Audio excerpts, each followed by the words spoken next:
안녕하세요. 저는 올해 52살 된 주부입니다. 지금부터 제가 겪은 인생에서 가장 끔찍하고도 믿기 힘든 이야기를 해보려 합니다. 제게는 하나뿐인 딸이 있었습니다. 남편과 둘이서 공장에서 일하며 그 애만 보고 살았죠. 조금만 더 참으면, 조금만 더 아끼면 우리 딸이 좋은 대학 가고, 좋은 직장 다니고, 좋은 사람 만나 결혼할 거라고 믿었어요. 그게 제 전부였고, 제 인생의 이유였어요. 딸은 어릴 적부터 똑똑하고 순했어요. 친구랑 싸운 적도 거의 없고, 중학교 때는 전교 1등을 놓친 적이 없었죠. 남편은 말이 없는 편이라 항상 무뚝뚝했지만 그 애한테만큼은 살갑게 굴었습니다. 넌 아빠 자랑이야. 널 위해서라면 뭐든 할 수 있어.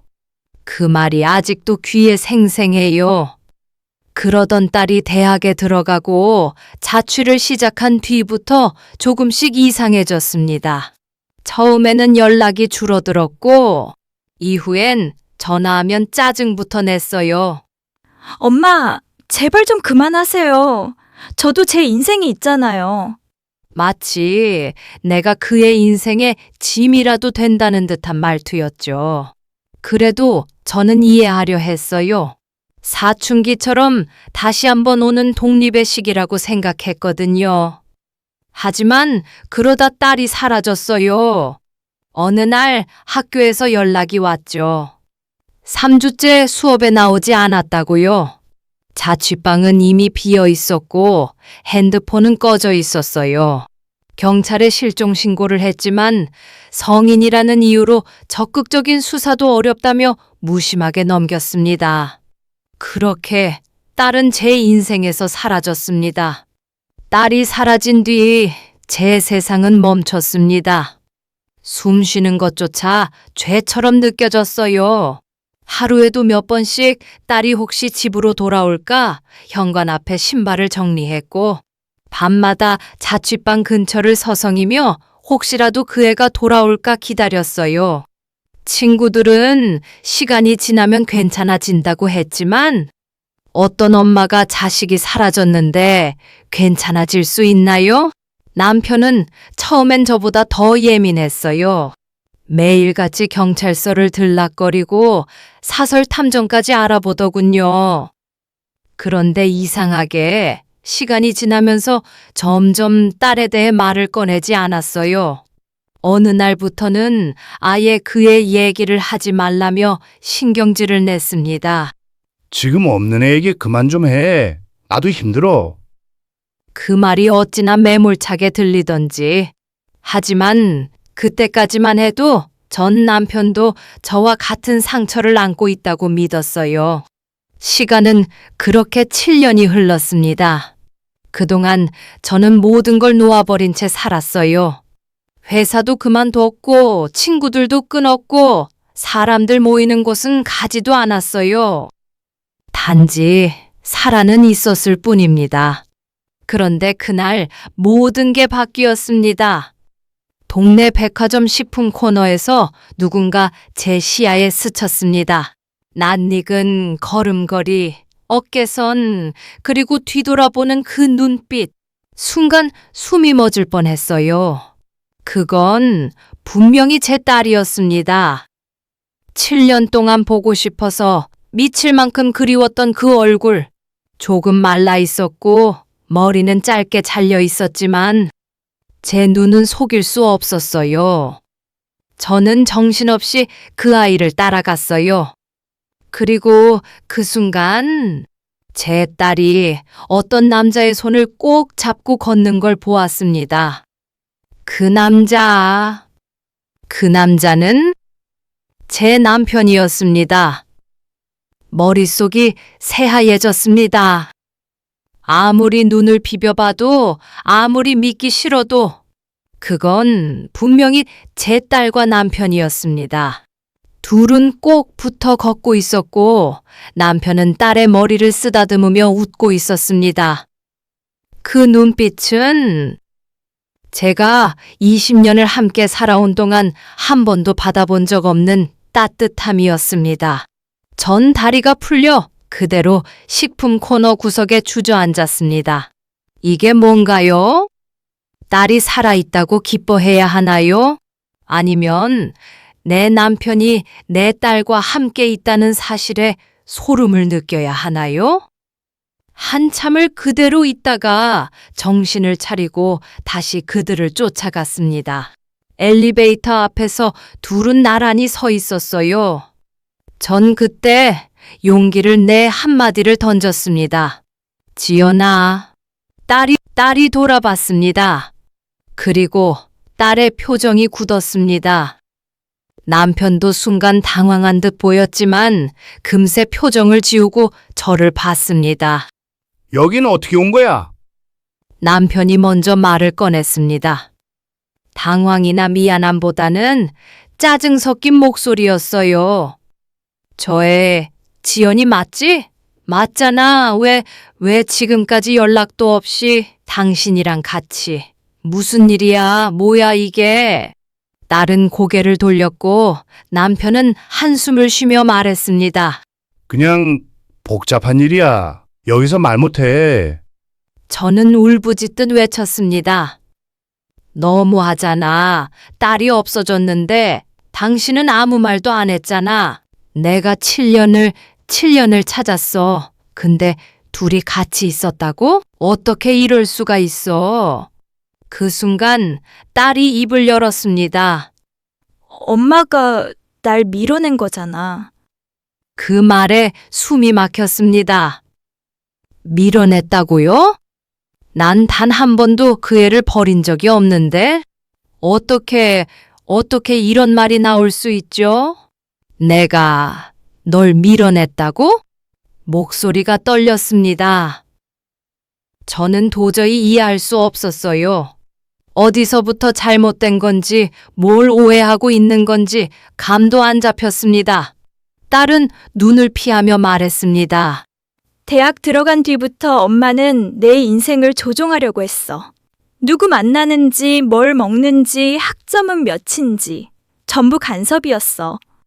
그건 간섭이 아니라 걱정이었어. 사랑이었어. 엄마 방식의 사랑이었겠지. 나한텐 너무 숨 막혔어. 숨이 턱 막혔습니다. 그 말이 잘못된 건 아니었어요. 저는 분명 그 애가 어긋날까 두려워 지나치게 감시하고 통제했던 게 맞았거든요. 하지만 그렇다고 그래서 사라진 거야? 나한테 말 한마디 없이? 처음엔 그냥 떠나고 싶었어. 근데 나중에 아빠랑 연락이 닿았고 아빠가 날 이해해줬어. 그때 남편이 입을 열었습니다.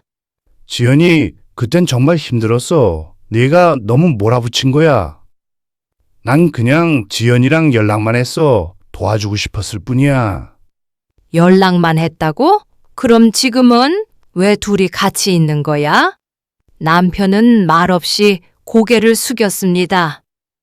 그리고 그 순간 제 몸 안에 뭔가 무너져 내리는 소리가 들렸습니다. 설마 했던 모든 가능성이 하나둘씩 현실이 되어가고 있었습니다.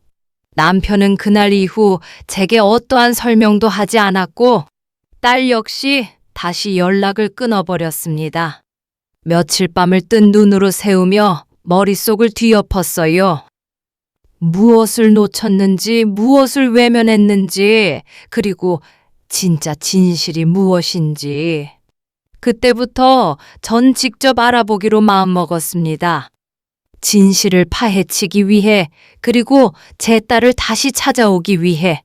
다음 날 아침 저는 남편의 방 서랍부터 뒤졌습니다. 7년 동안 손도 대지 않았던 서랍. 그 안에는 묘하게 낯선 메모지들과 영수증들이 있었어요. 그중 하나, 눈에 띄는 이름. 오피스텔 임대 계약서 입주자 박지연.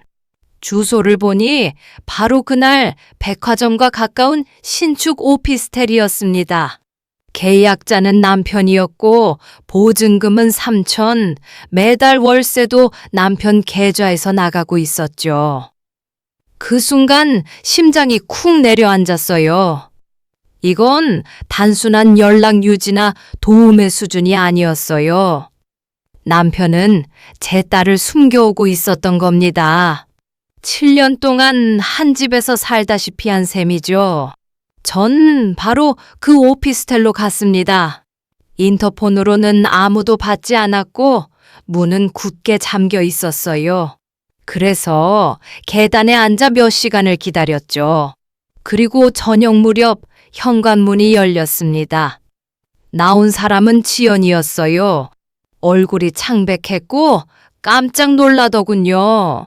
하지만 제가 더 놀랐던 건 그 뒤에 서 있던 사람. 남편이었습니다. 머리를 말리고 있었고 맨발에 슬리퍼만 신은 채였죠. 전 아무 말도 하지 못했어요. 그저 문턱 너머로 두 사람을 번갈아 바라볼 뿐이었습니다. 여기까지 왜 왔어? 남편은 당황한 듯 했지만 감정이 없어 보였어요. 내가 지금 무슨 걸 보고 있는 거냐고. 설명 좀 해봐, 제발. 그때 지연이 먼저 말했습니다. 엄마, 아빠랑 우리 아무 사이 아니야. 엄마가 생각하는 그런 거 아니야.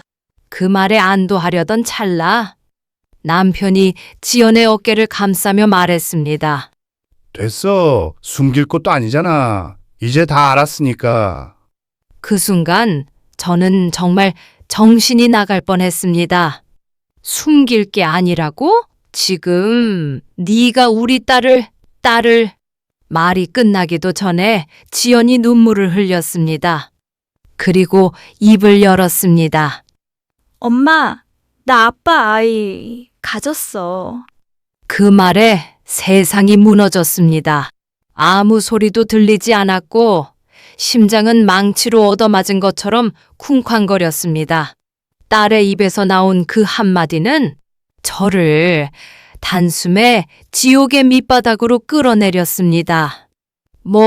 뭐라고?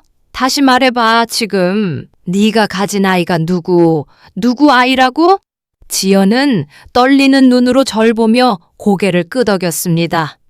엄마가 생각하는 대로야. 아빠 아이야. 머릿속이 새하얘졌습니다. 믿고 싶지 않았어요. 정말 믿고 싶지 않았어요. 이게 말이 되나요? 내 남편이 내 딸과 너 지금 미쳤어? 이게 말이 된다고 생각해? 이게 사람이 할 짓이냐고?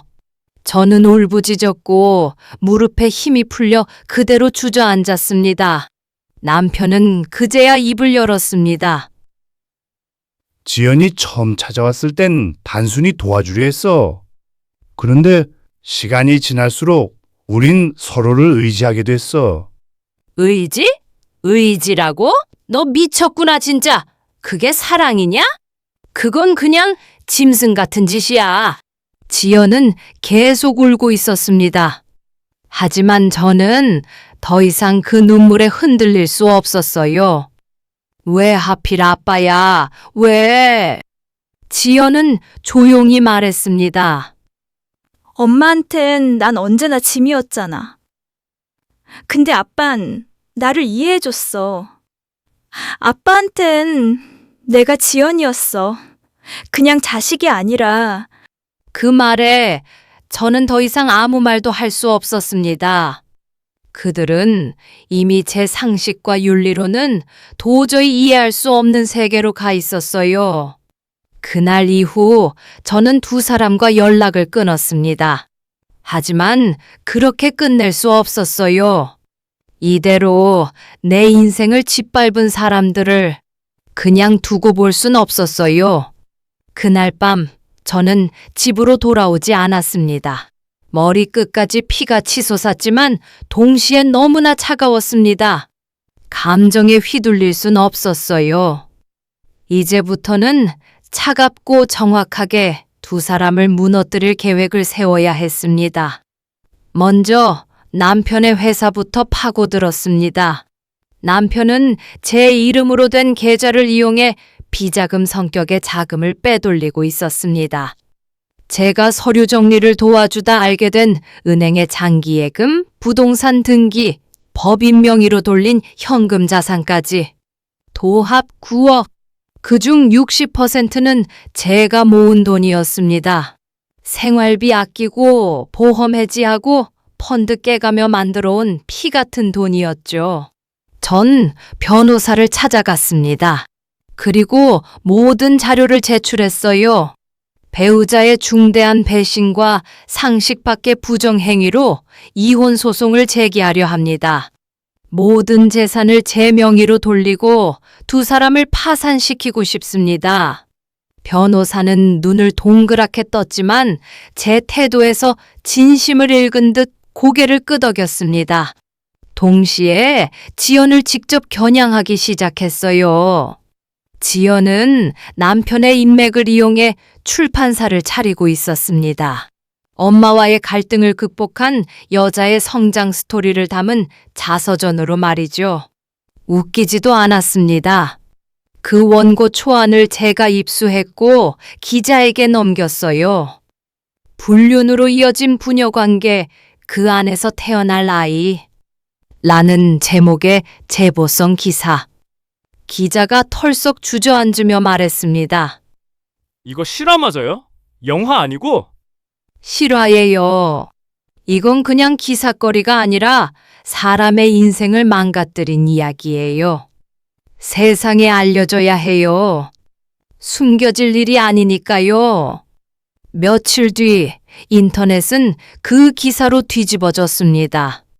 가족임을 숨기고 부녀임을 밝히지 않은 채 출판계에 데뷔하려던 지연은 순식간에 금기범한 자로 몰렸고 출판사 대표 자리도 내려놓았습니다.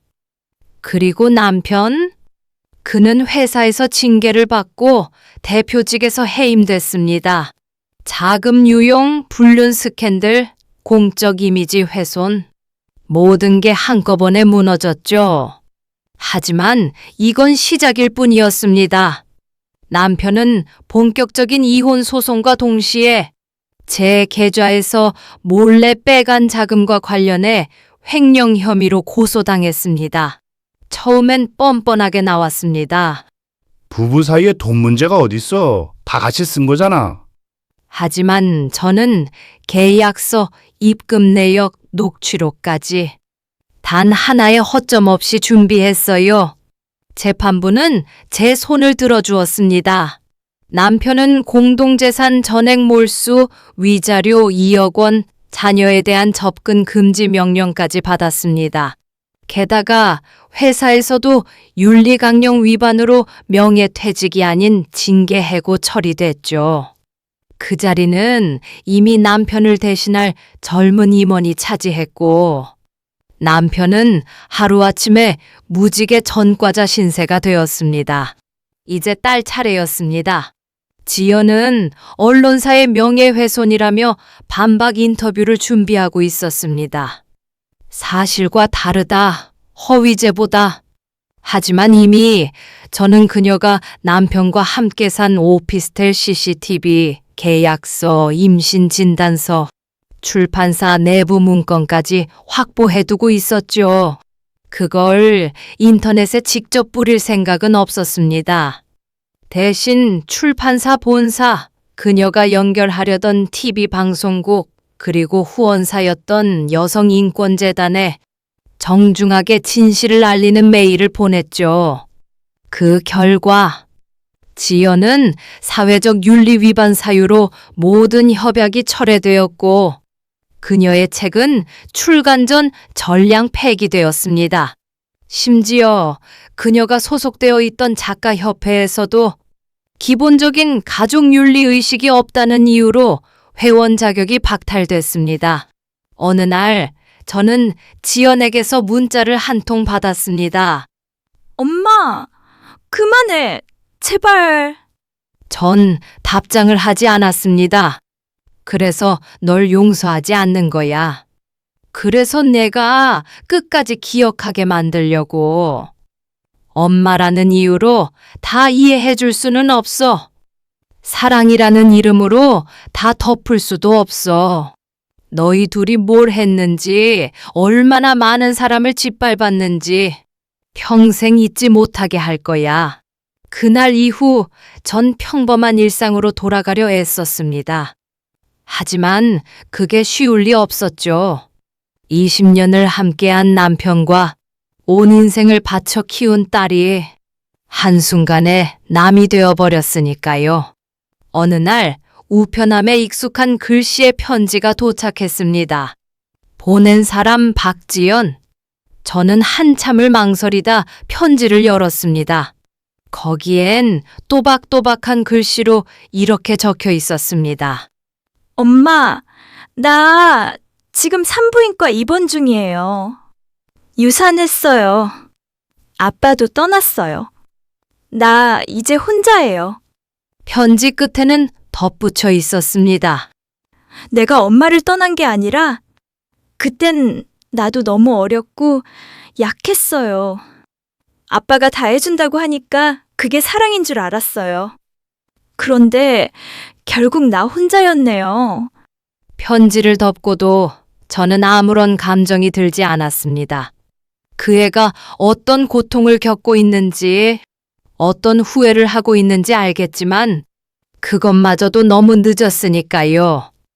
남편은 어찌 됐을까 궁금해졌습니다. 소문으로 듣자니 지인의 이름을 빌려 모텔 청소 일을 하며 생계를 이어가고 있다고 했습니다. 불륜 스캔들 이후엔 연락을 끊은 친척도 많다더군요. 잘 됐다고 생각했습니다. 그 사람이 만든 지옥을 이제는 본인이 직접 살아보는 거니까요. 지연은 지금 지방의 조그마한 찜질방에서 카운터 일을 하고 있다고 들었습니다. 자신의 이름도 못 밝히고 친구 하나 없이 조용히 산다고 했습니다. 전 그 누구에게도 그 일이 제 인생에서 있었다고 말한 적 없습니다. 친구에게도 가족에게도 그저 그렇게 묻어버렸습니다. 묻되 절대 잊지 않기 위해 봄이 오고 벚꽃이 피기 시작할 무렵이었습니다. 오래전 딸과 함께 걷던 공원을 혼자 걸었습니다.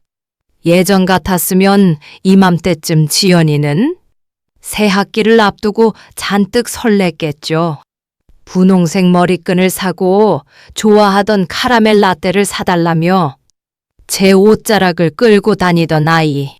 그 아이는 이제 제 딸이 아닙니다.